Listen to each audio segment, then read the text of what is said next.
Hello there, and a warm welcome to our channel. If you're someone who values their health, especially as you navigate the vibrant years beyond 65, then you're in exactly the right place. Today, we're diving into something that touches almost all of us: leftovers. But did you know that the way you reheat certain foods could be silently impacting your well-being, perhaps in ways you've never even considered? It's a startling thought, isn't it? You're trying to be sensible, save food, maybe even enjoy a favorite meal for a second time. You believe you're making a practical, even healthy choice. But what if some of those reheated meals are not just losing their nutritional punch, but could actually be working against your body, creating hidden challenges for your digestion, your energy levels, and even your long-term health? We've heard whispers, seen headlines that reheating certain common foods might release unwelcome compounds or create an environment where things you don't want in your system can thrive. But here's where it gets even more intriguing. What if the opposite is also true? What if some foods, when treated with a little know-how in the reheating process, don't just remain safe, but could actually unlock new health benefits, becoming even more supportive for your body than when they were first cooked? It's a bit of a minefield, isn't it? That's why today we're going to shed some light on this. We'll explore 3 foods that you might want to think twice about ever reheating, and then, importantly, 3 foods that could surprisingly become your allies when reheated correctly. And I'm not just talking about old wives' tales, we're looking at what current understanding suggests. Before we get into the nitty-gritty, I'm curious. What's one leftover you find yourself reheating often? Pop it in the comments below. I'd love to see what's common in your kitchens. It helps us all learn. Now let's start with those foods where caution is key. We'll explore the why behind these concerns, because understanding is the first step to making empowered choices for your health. Section 1. Foods to reheat with extreme caution. Number 3. Spinach, the leafy green with a hidden reheating quirk. Spinach. We all know it as a powerhouse of nutrients, packed with iron, vitamins, and all sorts of goodness. You toss it in salads, saute it, blend it into smoothies. Truly a champion of healthy eating, right? Many of us cook up a big batch, thinking we're setting ourselves up for healthy meals throughout the week. But what happens when that leftover cooked spinach meets the heat for a second time? This is where things can get a little tricky, especially for a body that's, shall we say, more seasoned. The concern here revolves around compounds called nitrates. Now, nitrates in fresh spinach are perfectly natural and generally harmless. Your body knows what to do with them. However, the story can change when cooked spinach is reheated. Under certain conditions, particularly with repeated or high-heat reheating, these nitrates can potentially convert into nitrites and then further into nitrosamines. And why does that matter? Well, some nitrosamines have been flagged by researchers as compounds that aren't exactly friendly to our cells. You might be thinking, I've reheated spinach before and felt fine, and that's often the case. The effects, if any, are subtle, not something you'd usually taste or smell. But isn't it worth considering how these things might add up over time, especially if your system is already managing other age-related changes? Think about it. Your body is a marvelous, resilient machine. But like any sophisticated system, giving it the cleanest fuel possible helps it run smoothly for longer.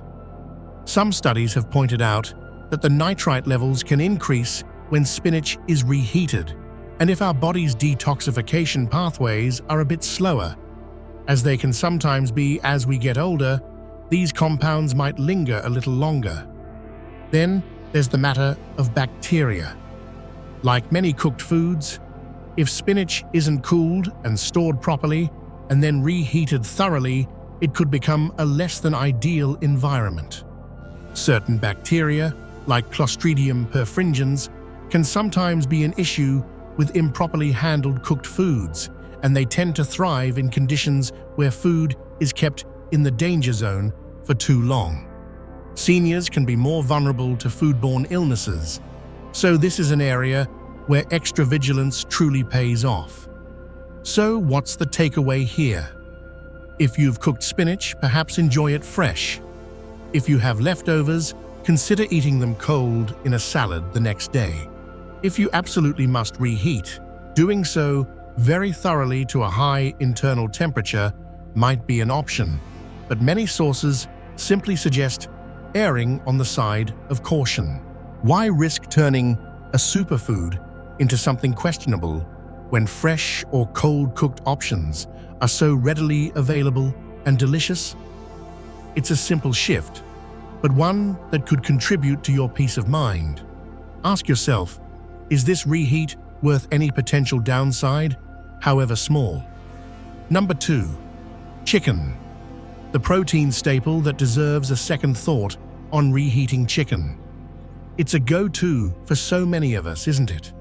Lean protein, versatile, relatively easy to prepare. It's a cornerstone of healthy eating plans for people of all ages, and especially for seniors looking to maintain muscle mass and energy. But what about that leftover roast chicken or those grilled chicken breasts from last night? The challenge with reheating chicken isn't just about bacteria, though that's certainly a factor we'll touch on. It's also about what happens to the protein structure. When you cook chicken the first time, its proteins denature. They unfold and change, which is a normal part of cooking. However, when you cool it down and then reheat it, especially if you're zapping it quickly in a microwave or blasting it on high heat, those proteins can undergo further changes. They can become denser, more tightly packed. Now, why should this concern you, especially after 65? Well, as we age, our digestive system sometimes becomes a little less robust. We might produce less stomach acid or fewer digestive enzymes. When proteins become tougher and harder to break down, it can place an extra burden on your digestion. You might experience bloating, discomfort, or just feel that the meal sits heavily. Some research has suggested that these altered proteins might be more resistant to our digestive enzymes. If proteins aren't fully broken down, they can travel to the lower intestine, where they might cause irritation or feed less desirable gut bacteria, potentially leading to inflammation. Have you ever reheated chicken and found it a bit rubbery or dry? That texture change is a clue to these protein alterations. And yes, we must talk about bacteria. Chicken is notorious for being a potential carrier of bacteria like Salmonella or Campylobacter if not handled and cooked properly in the first place. Even if cooked correctly initially, improper storage and reheating can give any surviving bacteria a chance to multiply. Microwaves, for instance, can sometimes heat unevenly, leaving cold spots where bacteria might survive. For seniors, whose immune systems might not be as formidable as they once were, foodborne illness can be a much more serious affair, leading to complications that a younger person might easily shake off. Dehydration, extended illness. These are risks we absolutely want to minimize. So, what's the game plan for leftover chicken? Many experts suggest that eating it cold is often the safest and best bet, sliced in salads, in a sandwich, or mixed into a cold pasta dish. If you absolutely feel you must reheat it, do it thoroughly. The goal is an internal temperature of 165 degrees throughout the entire piece of chicken. Low and slow on the stove top, perhaps with a bit of broth to keep it moist, or in the oven, is generally preferred over a quick microwave zap. But even then, remember that the protein structure might still be altered.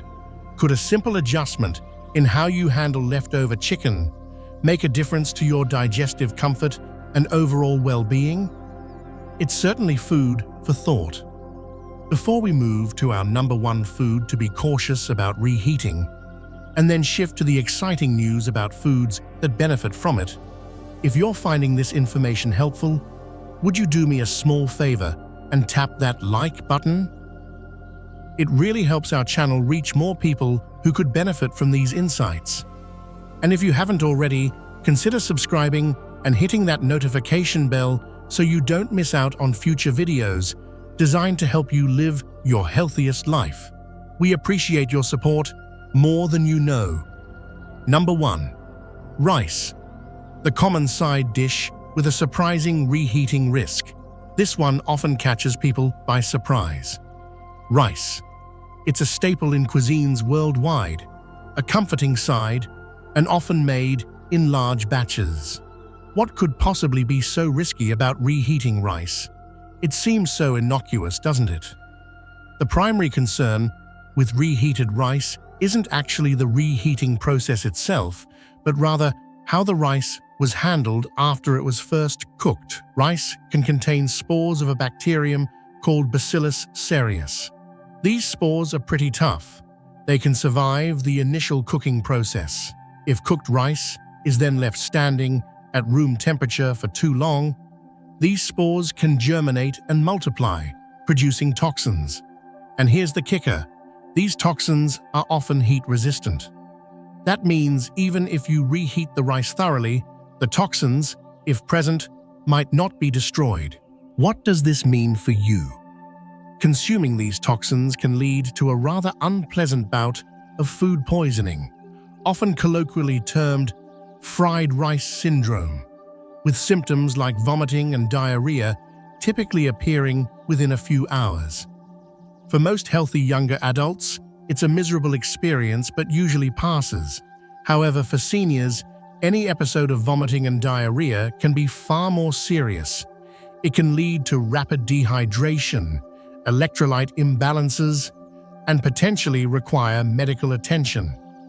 Given that our bodies might be more sensitive as we age, why take the chance? Beyond the bacterial toxin risk, there's also the impact on blood sugar. Rice, particularly white rice, is a carbohydrate that can cause a fairly rapid spike in blood glucose levels. Some anecdotal reports and preliminary research areas explore whether the process of cooking, cooling, and then reheating rice might alter its starch structure in a way that could make it digest even faster, potentially leading to an even more pronounced blood sugar surge. For individuals managing blood sugar levels or diabetes, which is more common in older adults, this is a significant consideration. Think about that post-meal slump or energy crash. Could your reheated rice be a contributor? So, how can you handle rice more safely? The key is rapid cooling and proper storage.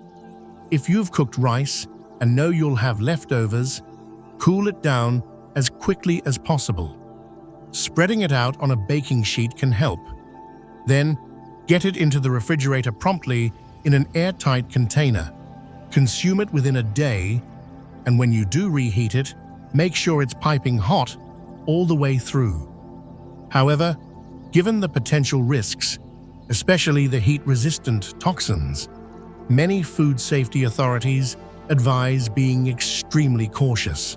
Some even suggest that if you're in a higher risk group, it might be best to cook rice fresh each time, or only make as much as you'll eat in one sitting.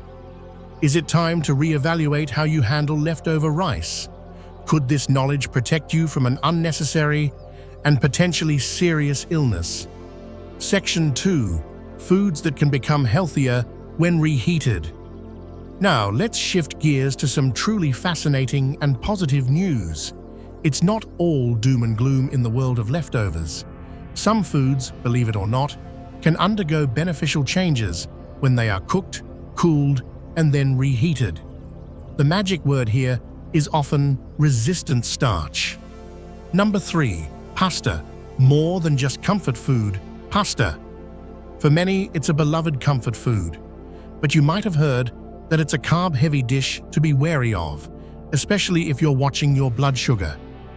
But what if I told you that leftover, reheated pasta could actually be a smarter choice in some ways than freshly cooked? Here's the fascinating science.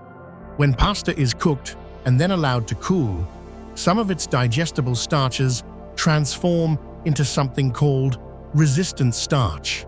As the name suggests, this type of starch resists digestion in your small intestine. Instead, it travels largely intact to your large intestine, where it acts like a prebiotic, food for your beneficial gut bacteria. These good bacteria then ferment the resistant starch, producing beneficial compounds like short-chain fatty acids, including butyrate, which is known for its anti-inflammatory properties and its role in supporting a healthy gut lining. What does this mean for you as a senior? A healthier gut microbiome is linked to better immunity, improved digestion, and even mood regulation. Furthermore, because resistant starch isn't broken down into sugar in the small intestine, it doesn't cause the same rapid spike in blood glucose as regular starches. Studies have actually shown that cooled and reheated pasta can lead to a significantly lower blood sugar response compared to freshly cooked pasta. For anyone managing blood sugar or simply looking to avoid those post-meal energy slumps, this is fantastic news. Imagine enjoying your pasta with less of a glycemic impact. That's a win. To maximize these benefits, cook your pasta al dente, let it cool completely in the fridge, and then reheat it gently.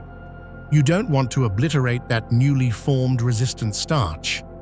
A gentle warm-up on the stovetop with a little olive oil could be ideal. Isn't it wonderful how a simple process can transform a familiar food? Could this be a new way to enjoy an old favorite with added health perks? Number 2. Potatoes. The humble spud's secret power. Potatoes often get a bit of a bad rap in low-carb circles. But much like pasta, the humble potato holds a secret weapon when it comes to cooling and reheating, a significant boost in resistant starch. In fact, some research suggests potatoes might be even more effective than pasta in forming this beneficial compound. When you cook potatoes and then cool them thoroughly, the amount of resistant starch can increase dramatically. We're talking about a food that can then actively support your gut health, promote regularity, and, just like with pasta, help to moderate blood sugar levels.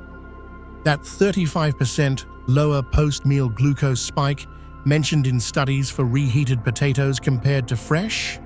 That's a big deal, especially when you're looking to maintain steady energy and metabolic health as you age. Think about potato salad. It's often made with cooked, cooled potatoes. That's a natural source of resistant starch.